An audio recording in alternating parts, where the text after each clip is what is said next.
Ma fonction dans l'entreprise, c'est opérateur à la pâte de verre froid. Donc c'est tout ce qui est finition des pièces. Je ne connaissais pas du tout Dôme. C'est une collègue où je travaillais avant. Je travaillais dans l'aéronautique.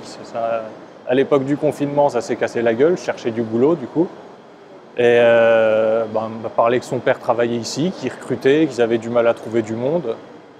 Je connaissais rien au métier, mais je me suis dit je vais essayer et puis on verra bien.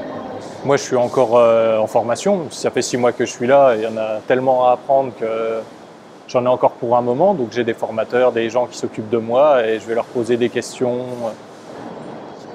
On travaille sur des œuvres d'art quand même. Des fois on a tendance à l'oublier un petit peu à force de les voir passer et de faire des usinages, mais il y a quand même une satisfaction qui est quand on prend une pièce qui a beaucoup de défauts, qui a beaucoup de choses à refaire, et puis qu'on arrive à la fin avec quelque chose de magnifique. Je veux dire, on est fier de soi, et puis surtout le fait de pouvoir faire la pièce du début à la fin, par rapport à d'autres endroits où j'ai travaillé, où on fait qu'une étape toute la journée, la même étape. Ici, il y a quand même, voilà, c'est complet, on va dire. Je suis sorti du lycée avec un bac scientifique. Mon père était prof d'anglais, je suis allé à la fac d'anglais, c'était pas trop mon truc, j'ai arrêté. J'ai fait un BTS après parce qu'il fallait faire quelque chose. Et puis j'étais dans l'industrie agroalimentaire, rien à voir.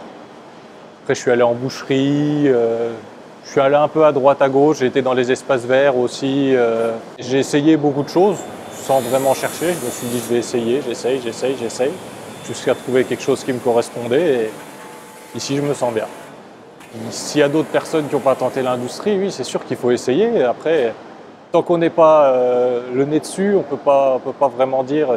Il y a tellement de facettes, tellement de postes différents, d'entreprises différentes. Voilà, faut essayer, se lancer et puis ça passe ou ça casse après.